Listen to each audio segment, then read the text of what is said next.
Good morning, and welcome to all of you. I'm Annie Simpson. I'm the secretary of the board at UU Reston, and I really would like to welcome you here. Whether you are on Zoom or here in the sanctuary, we are so glad that you're with us this morning.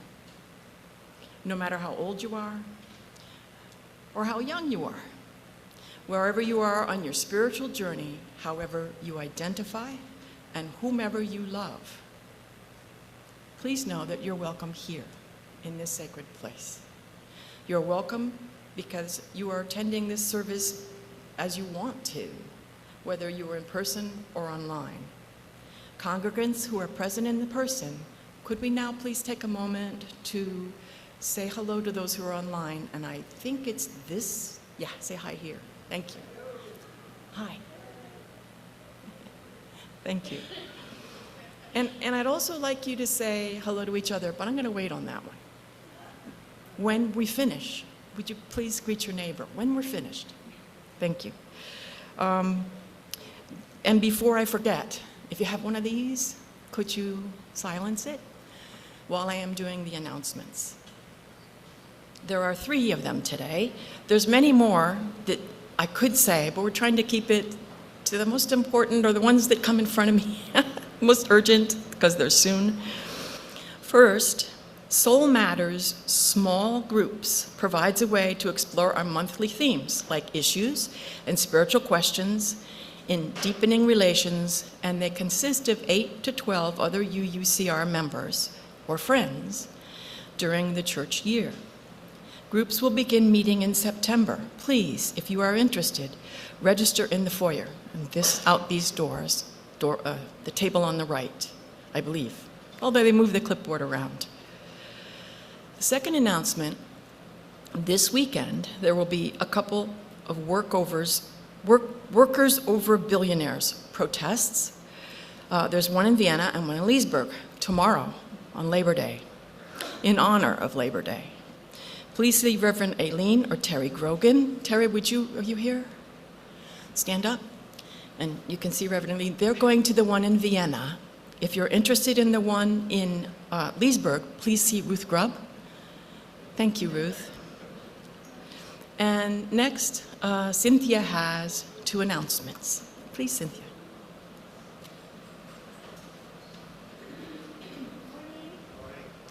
I'm very happy to say that today is our hymn sing following the service at 11:15. We hope you will come back into the sanctuary and let us know what your favorite hymns are that you don't get to sing enough, and we will sing them here all together, starting at 11:15 today.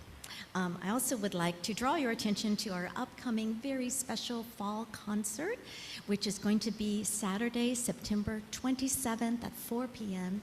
You may have been seeing these announcements in the e-blast. There are flyers around. You can click on the QR code and make your donation ahead of time. We hope everyone will come. This is a fundraiser for Cornerstones, and it features this fantastic vocal ensemble beheld. It's going to be very special. So please save the date and join us. Sorry, after service today, let's leave all the hymnals in place. Don't collect them.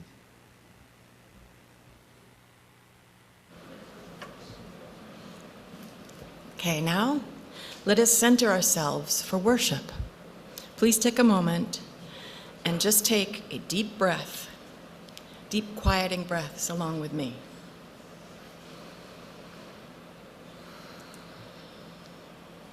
Let us enter our time of worship together as we enjoy this morning's prelude.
Thank you, Diane.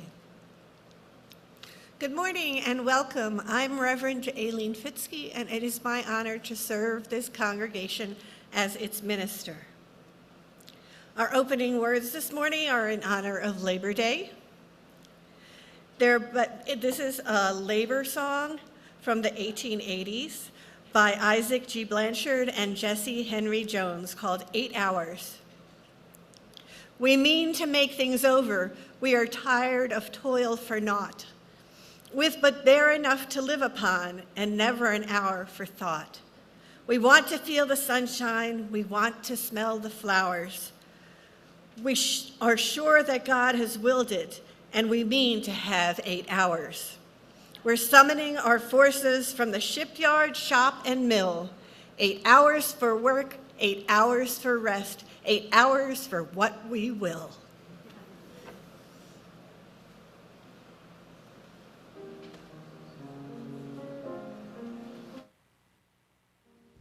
Our opening hymn is number 1007 in the Teal hymnal, There's a River Flowing in My Soul. Please rise in body or spirit and join us.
Good morning.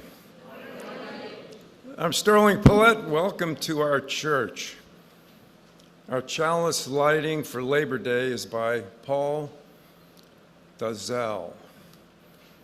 On this Sunday before Labor Day, we light this flame in honor of all work.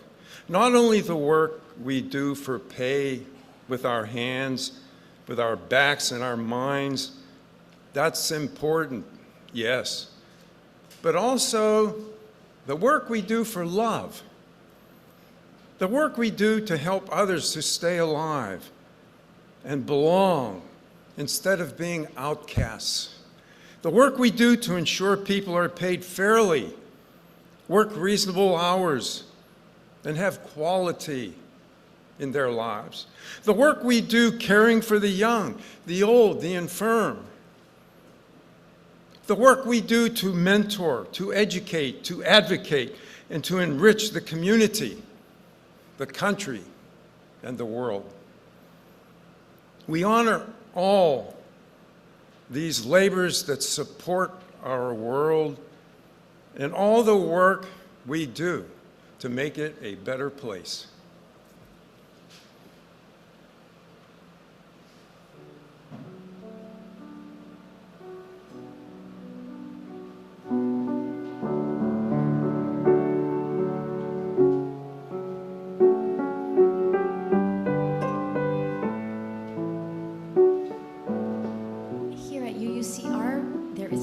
Where we sing our covenant together every Sunday morning. Love is the spirit of this church. We will remain seated while we sing our covenant together. The words will appear on the screen and are also in the order of service. If you are here this morning for the first time, we hope you will accept this song as our blessing to you.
Good morning.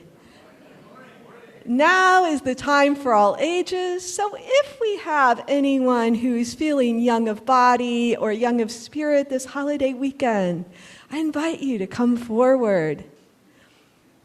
If you're happy where you are, that's fine. Just make sure you can see the monitor up front. So, I'm wondering if Sterling will open our Wonder Box for us today. Yay! I wonder what we'll find inside. Can you show us what this is? And we also, we have a slide of it so you can see it in your seats. So thank you, Sterling.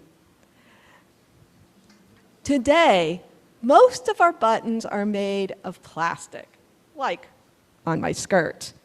But in the very early 1900s, many buttons were made from clamshells, like that.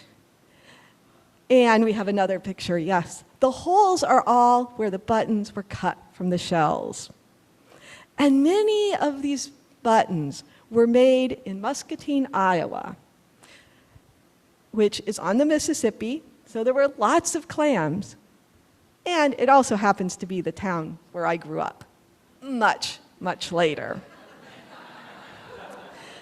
The people who made the buttons faced difficult and dangerous conditions. The people, mostly men, who cut the blanks from the shells had to reach in, and we do have a picture of that. They had to reach into cold and dirty water all day long. The girls and young women who drilled the holes in the buttons and polished them breathed in dust, and they sometimes injured their fingers. When the buttons were finished, they had to be sewn onto cards to be sold in the stores, and at least in Muscatine, this didn't happen in the factories. To save money and space, it was done in homes by children and women. All of these workers were paid by the number of buttons they worked with. And they were charged for any button that was too thin or that was broken. They also weren't allowed into the room where the buttons were weighed and counted, so they had no idea if they were being paid for what they actually worked on. So what do you think about that? Does that sound fair? Would you like to be doing something like that? No. Well, let's see what the button workers thought. One of the workers was named Pearl McGill. She began working in a muscatine button factory around 1910 when she was 16 years old. She soon began joining the union meetings and listening to the workers. She also quickly was voted in as a recording secretary, one of the officers of the unions that organized to support the workers. There she heard of the conditions and the bad pay that the workers were complaining about. And they had been complaining to the owners and asking for better conditions, better pay, better treatment, and didn't get it. In early 1911, the workers voted to strike, to stop working, which meant they wouldn't get paid. They wouldn't get money for rent or food. So that was the last choice a worker would make to get treated fairly. The owners of the button factories were surprised to see the workers stop working, and they were surprised to see young women and girls out protesting. Pearl McGill was still only 16 years old, and she wrote and spoke in support of the workers. Her words were so powerful that she was asked to go to Chicago to speak and raise money. She was joined by other young women from Muscatine there, but then she went on to St. Louis, Boston, and New York City. And she traveled between all these cities and Muscatine as the strike went on for months. Eventually, the workers and the owners came to an agreement. Not a lot changed, but the workers were allowed to watch the counting and the weighing of the buttons, which was one of their main complaints. However, together with their actions and many other actions of strikers that year and in following years, they helped bring in laws for better working conditions, better pay, and more protections for children and young people. As we enjoy Labor Day this weekend, may we remember people like Pearl McGill that helped make life much better for all workers. We'll now sing anyone in 12th grade or younger who would like to leave for activities. We'll be singing you out with Go With Joy.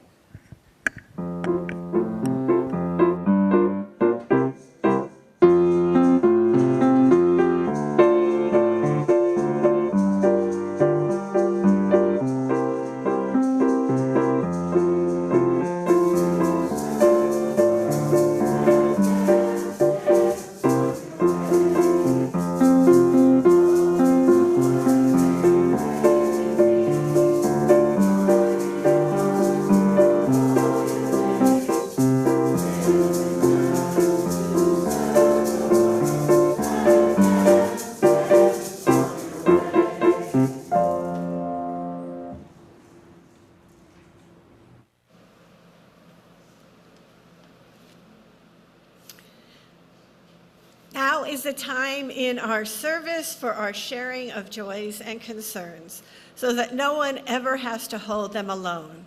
If you are joining us remotely this morning, you may wish to light a real or virtual candle wherever you are to mark what is in your heart. As members of the in-person congregation, place stones in the water here in the sanctuary.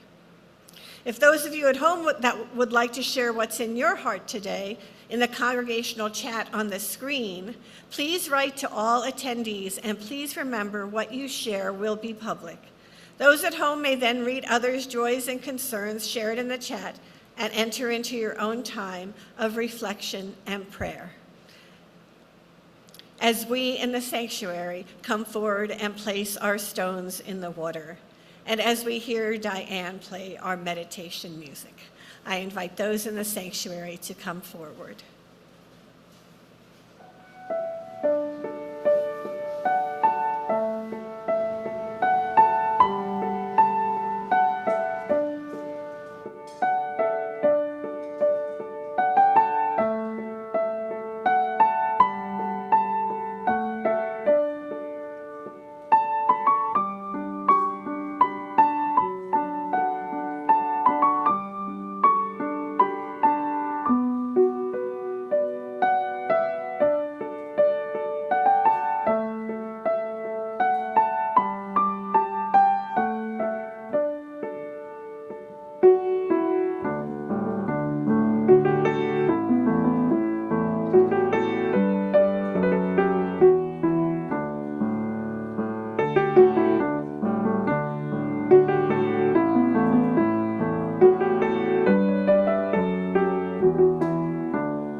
Let us be one in prayer and meditation.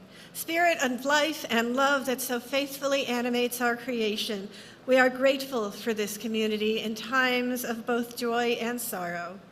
We hold in our hearts this morning all who are facing any hardship or difficulty, those who are grieving or facing injury or illness in themselves, their friends, or their loved ones, and also for those who are experiencing enormous amounts of joy.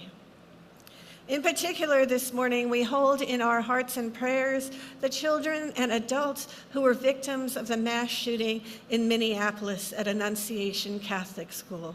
For them and their families, we light this candle.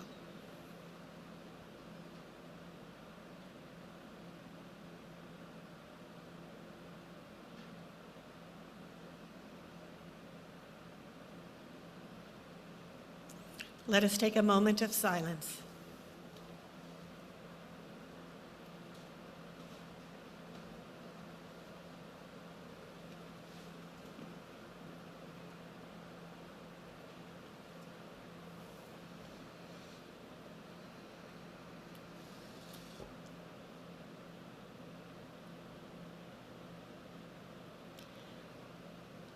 As a self-funded church, the Unitarian Universalist Church in Reston relies on the generosity of its members and friends to fund daily operations and to ensure the church and its resources are here for us and others now and in the future.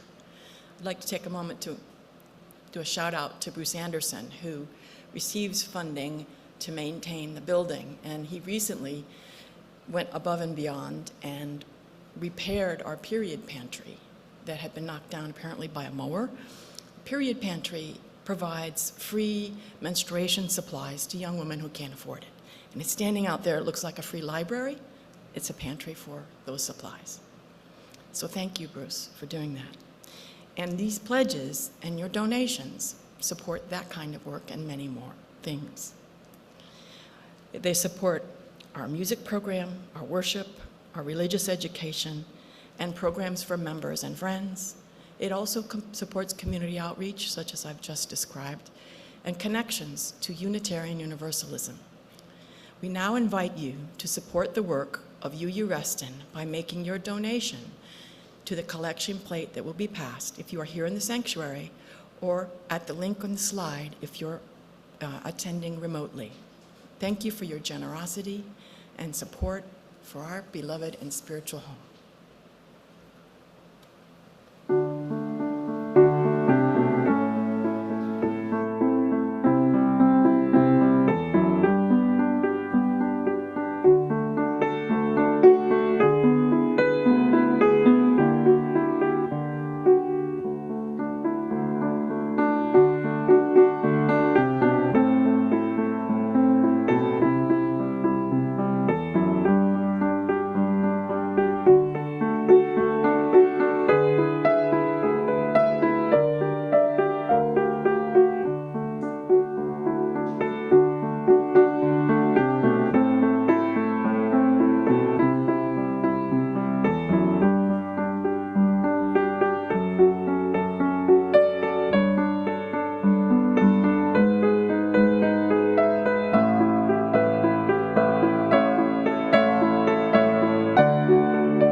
Thank you, Diane.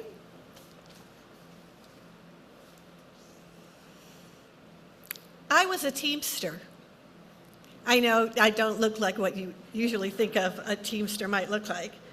But I was a member of the 1199C Hospital Workers Union, and the 1199C was an affiliate of the Teamsters. And one summer, when I was working, they called for a strike. We were each given a ballot and asked if we wanted to strike. I ticked the little box that said yes. My job was in the hospital labs, and it was a union position, along with nurses, orderlies, janitors, and anyone who wasn't hospital management. I knew that what I was doing was for the benefit of a wide array of other hospital workers whose jobs might not have been as secure as mine, or who did not have similar pay and benefits. Though the vote to strike was passed by the members of the union, the strike never happened. The hospital management conceded in the negotiations to enough demands of the union that the strike didn't occur. At least that's my memory of the event that took place about 35 years ago. This Monday, we celebrate Labor Day. It is meant to commemorate the struggles of labor for more safer and more sustainable working conditions. Many people do not know of or have never heard the history of labor struggles in the US and the accompanying struggles across the globe. So now, for many, Labor Day is simply another 3-day weekend, a day for picnics that celebrates the end of summer and the beginning of the school year. And so the history of labor struggles and worker justice is mostly lost in the holiday. But it is a good time for us to remember the labor struggles and the benefits that they gained for everybody. The Industrial Revolution and the rise of capitalism changed the very nature of work, starting in the late 18th and early 19th centuries. The rise of industrial labor pulled people from farm work into cities, particularly New York in the US, which became the center of industrialized labor. The completion of the Erie Canal magnified this rise of industrialization, and also the dangerous working conditions associated with industrial labor. In the creation of the Erie Canal itself, thousands of workers died. The work was hard, dangerous, and cheap labor was easy to come by, so employers did not concern themselves with worker safety. And ironically enough, the rise of railroads shortly after the completion of the canal made the canal almost completely obsolete. The rise of railroads meant the rise of railway workers. The building of railroads was also hard and dangerous work that took the lives of many workers. And when they complained individually about mortality on the job, courts mostly took the side of employers, claiming that the workers knew the dangers of the work beforehand, so it was their responsibility. These dangers in the workplace led quickly to the rise of labor organizations to promote the collective interest of fellow workers. One early example of organizing was the Lowell Mill Girls, as they were called. The town of Lowell, Massachusetts decided that unlike the English garment workers who worked in grueling conditions, they would create model garment factories with more humane conditions. They hired young women from the surrounding communities, built boarding houses for them to live in, brought in lecturers, including some of the early Unitarian Universalist Transcendentalists, Ralph Waldo Emerson and Henry Wadsworth Longfellow, to give talks to edify the young women. But their wonderful benevolence did not extend to the actual working conditions of these young women.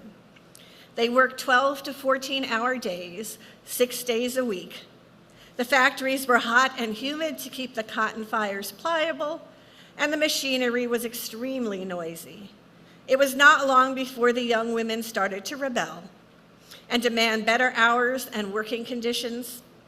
The competition of other mills in New England degraded the benevolence of the factory workers.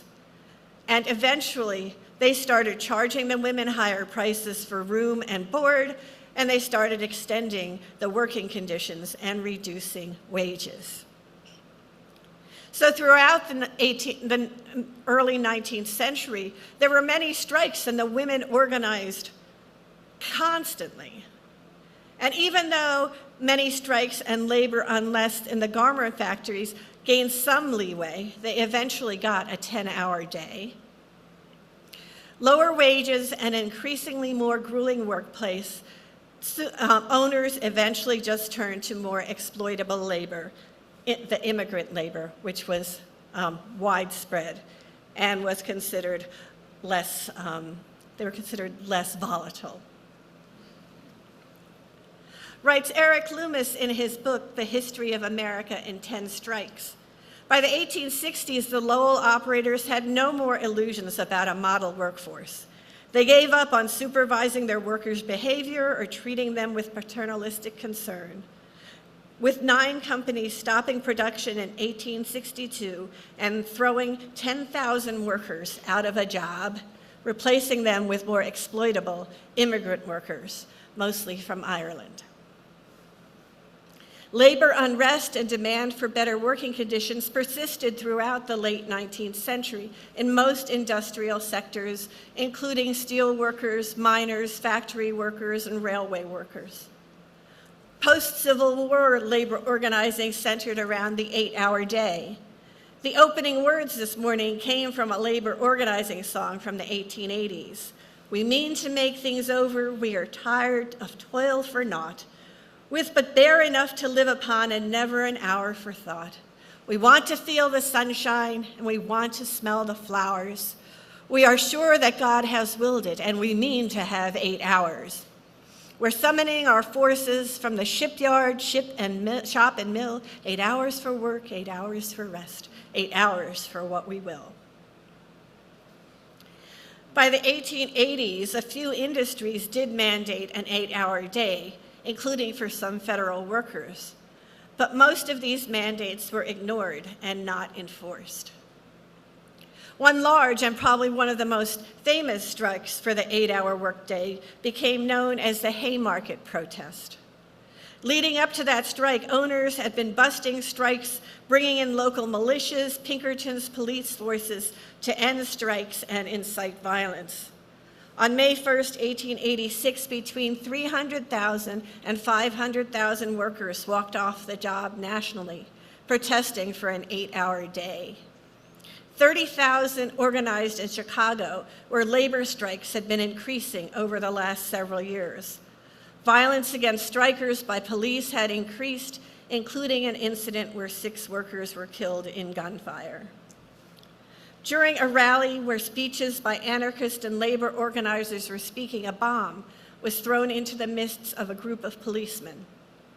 Though no one ever found out who had thrown the bomb, 6 anarchist labor organizers were arrested and hanged for the crime, though at least 2 of them were not even present for the event. This led to outrage across the labor movement internationally.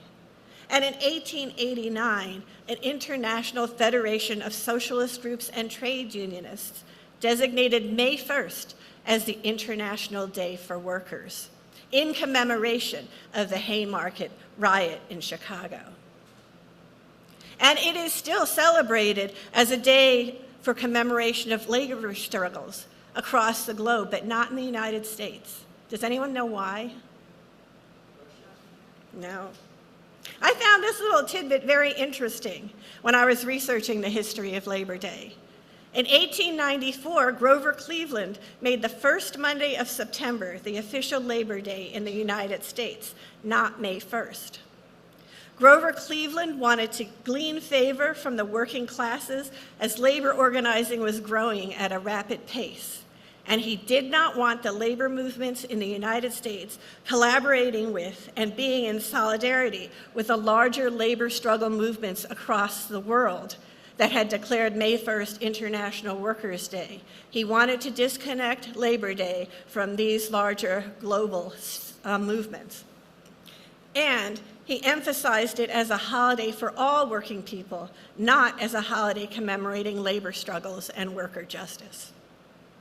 And so over time, it just became a day off to have picnics, mark the end of summer, and the beginning of the school year. The actual history of the labor struggles in the US and across the globe got lost in these festivities. We celebrate Memorial Day and Veterans Day for those who have died and for those who have served fighting for freedom here and abroad. And we should. They risked their lives so that we might be more free. But we often forget about those who fought not foreign adversaries, but domestic adversaries who should not have been their enemies, their bosses, their government, for the basic rights of a living wage and safer working conditions. Adversaries who should have had their best interests at heart because they knew them. They knew their families. They knew them as people from the community. They should have had a stake in their futures, but they didn't, because their employers' ambition for power and money outweighed all else. And all of us in this room benefited from their fight for better working conditions, decent wages, time for rest and leisure. All of us, whether we were part of the union or not, benefit and still benefit from their struggles. Hundreds and thousands of people died in unsafe working conditions over time. Thousands died in the name of struggles for a better world and the organizing and the work that went into the struggles. Those of us who have the luxury of a 5-day work week and an 8-hour day owe that to these people. And still, many people do not have the luxury of a 5-hour work week and an 8-hour day. Labor organizing is still relevant because there are still people who don't have time off, who still work unconscionably long work hours without sufficient pay or benefits. In the last 50 years, we have seen attempts to break down gains made by organized labor. We have seen the deliberate attempts to end collective bargaining, to create a gig economy that has no labor protections, and it has caused the greatest income inequality that we have seen in a century. And yet there are those who fight back. The Amazon and Starbucks workers who have successfully organized despite intense retaliation against them. People who work for Uber or Lyft trying to form organizing collectives. That impulse for life in which all people thrive, so that we truly have 8 hours for work, 8 hours for rest, and 8 hours for what we will. History is written by the winners. The stories we tell ourselves about the stories we tell ourselves often give us the story of the valor of the industrialists who shaped our nation.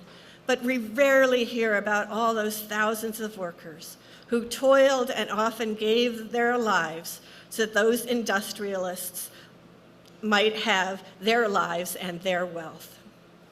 So today and tomorrow, when you are enjoying the 3-day weekend, remember all those who gave their lives so that we can have lives that we have today and the benefits that we enjoy. Don't ever forget those who even now face the threats of loss of work and wages for standing up for the lives and well-being of their fellow workers. Let us stand with them when we can. Amen, and blessed be.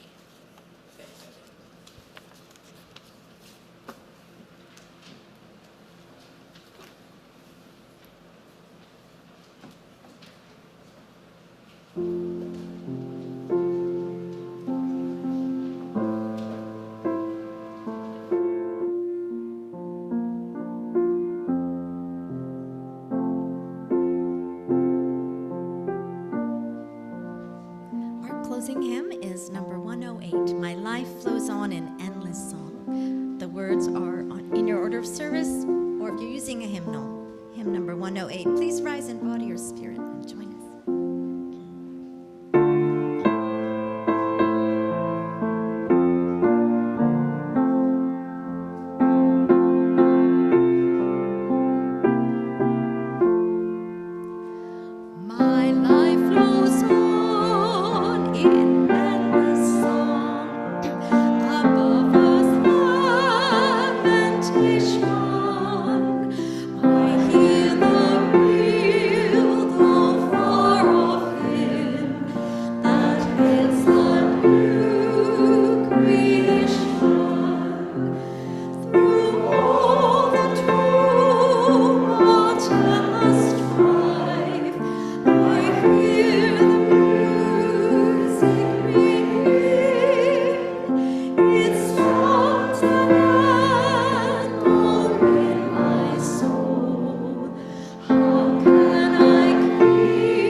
Our benediction this morning is by Dolores Huerta, the co-founder of the United Farm Workers Union. Every moment is an organizing opportunity. Every person is a potential activist. Every minute is a chance to save the world.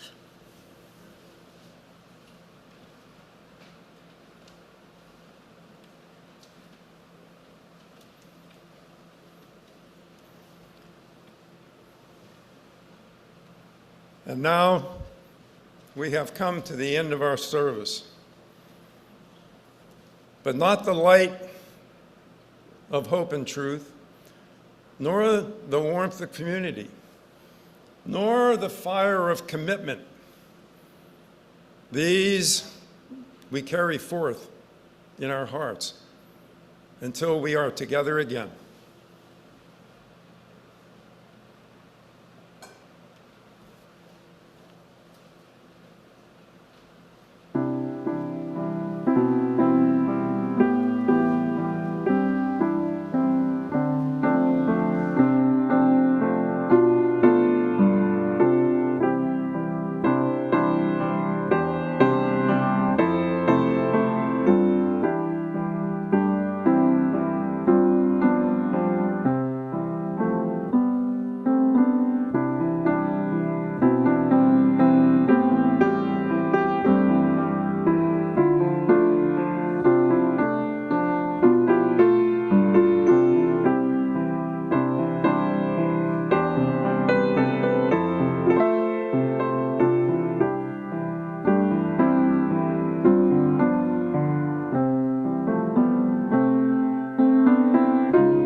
Thank you all for coming. Have a wonderful, glorious day, and have a wonderful Labor Day. And don't forget to stick around for the hymn sing after the service.